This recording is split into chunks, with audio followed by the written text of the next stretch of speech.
When I was a baby, my grandmother made me a beautiful quilt as a gift.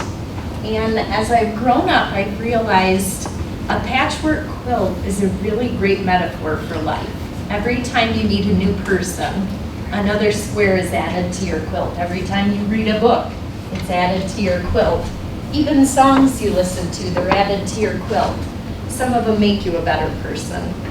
Some of them might not. You might leave a little darker patch on your quilt. Today I'm going to share a few of the squares from my quilt with you. I started my teaching career at a wonderful school in Grand Rapids. And every spring I'd notice little brigades of people walking in the halls.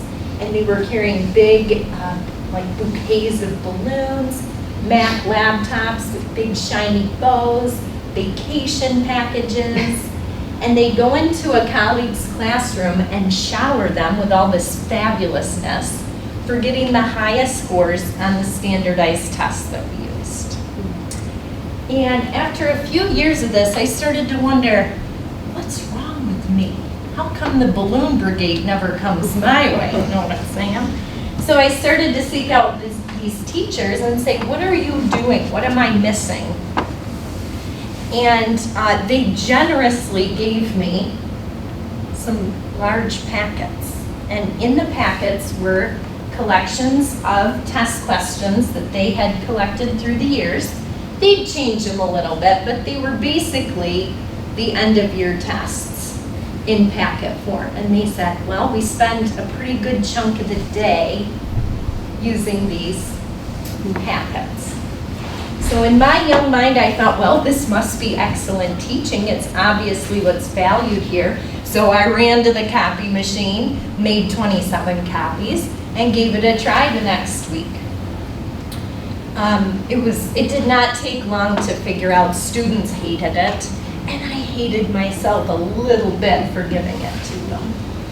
So I decided then that if I was going to stick with teaching, which I fully intended to, that I might not get the highest end of year test scores, but my students were going to love coming to school, and they were going to connect as human beings, and they were going to make their communities better.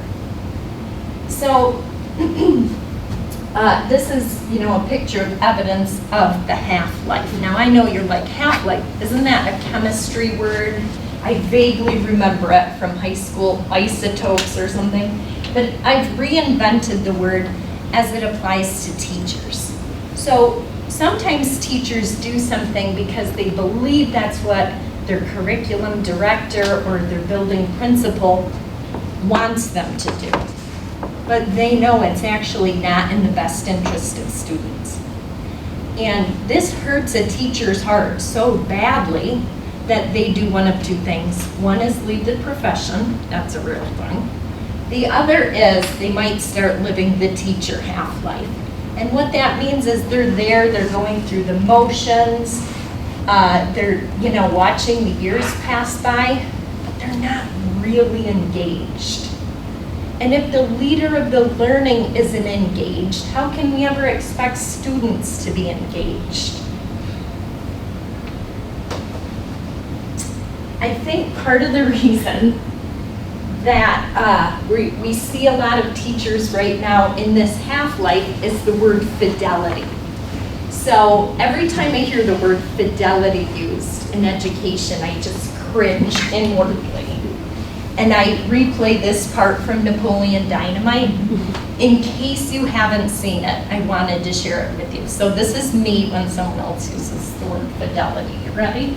It's real quick.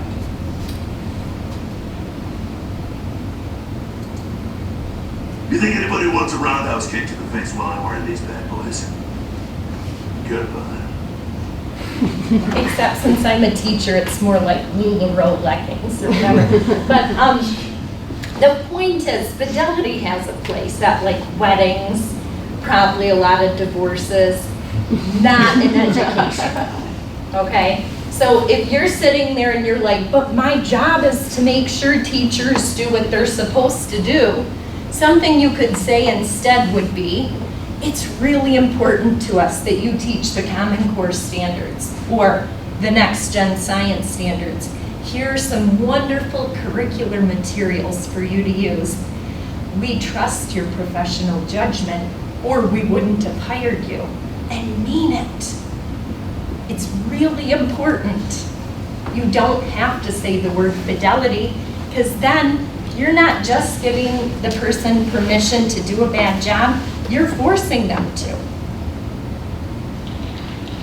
After about 8 years at that first school, I took a new position. And in my new building, it was rumored that my next door teaching neighbor was one of the best, if not the best teacher in the district. So my first thought was, oh, I bet he's a worksheet slinger just like those other ones I knew at my first job. At a staff meeting early on, though, he leaned over to me and he said, have you ever heard of the Karner blue butterfly? Those 9 words would end up changing my life. So the truth is I hadn't heard of the Karner blue butterfly. But it is a butterfly that lives right here in Muskegon County. And it's pretty particular about what it needs to survive. And we're not doing a very good job at providing those things anymore. So it's on the endangered species list. So the reason that this other teacher had asked me this was because he was doing project-based learning to increase Karner blue habitat here in Muskegon County. And he was inviting me to join into the project with him. All these questions started to pop up, though I thought, how's he gonna pay for this? How's he gonna get tons of kids off-site multiple times to put in a garden with Karner blue habitat? What do his end-of-year test scores look like if he's spending his time doing stuff like this instead of the packet, right? But it turns out he had answers to all of those questions. He had a grant to pay for it, he had busing figured out, and he had the best end-of-year test scores around. So he shared with me a copy of a book about project-based learning, which became my Bible for the next few months. And I agreed to join him on the journey, and that was really my first time trying project-based learning.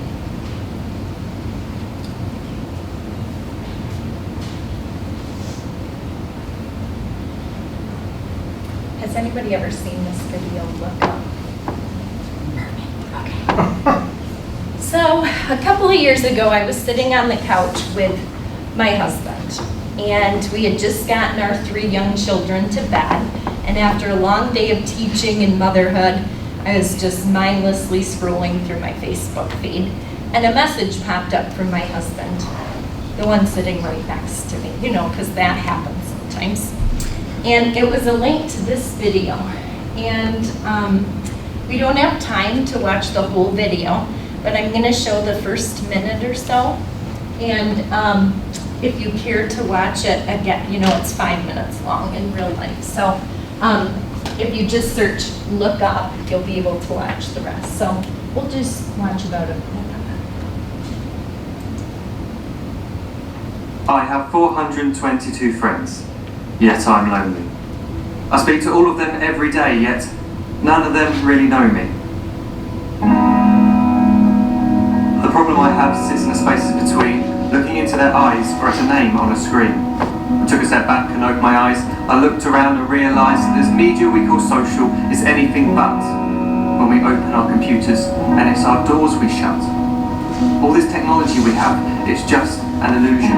Community, companionship, a sense of inclusion, yet when you step away from this device of delusion, you awaken to see a world of confusion.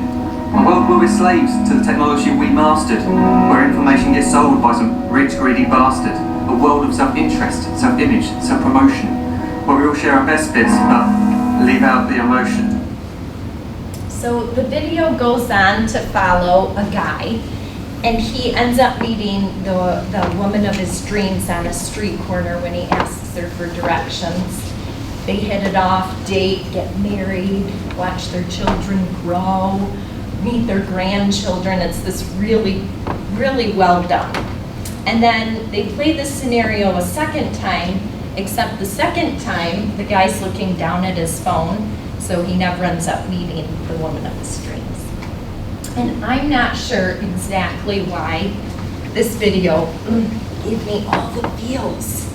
I started to realize I knew more about some of my Facebook friends than I did about my husband. And that bothered me. We had just lost my father-in-law to cancer. And even before he was battling cancer, his message to me was always, don't wish your time away, be intentional with your minutes and what you do. And so by the way, the irony is not lost on me that the technology video, I was watching it on my phone. After that, I realized I needed to make some major changes in my life, and I turned on what I call my super filter, which is like a coffee filter for my whole life. So basically, if things are not positive and they don't inspire me or make me a better person, I don't let them into my life anymore. So some examples, TV. I really don't watch TV. If I do, it's like a Seinfeld rerun or The Office. Those really lift me up. They make me laugh. Going into work in the morning, I used to listen to NPR on the way into work, and I love NPR, don't get me wrong, but I would get to school and I'd be a little, I'd have a little angst going on, because if you really want to see me fired up, we could talk politics. I can't listen to NPR anymore on the way into school.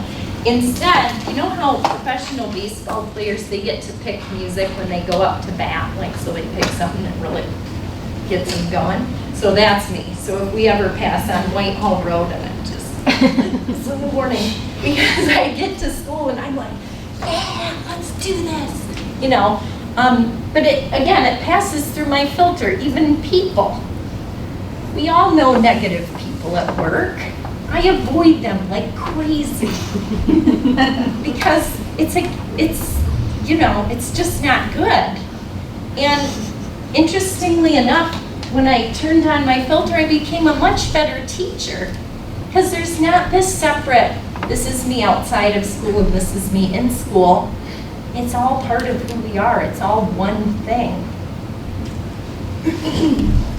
The reason that I'm talking to you about my filter and my quilt squares today is because I want you to take a moment and think of me as an advocate for the kids you're going to work with this year. Because if we're honest, we know we leave a quilt square on each and every one of their lives, right? So what do you want your quilt square to look like for your students? I have a quote to share with you if you'll just read it. If you can't read it in the back, let me know and I can read it out. Can you see that? You would just read and reflect on that a moment.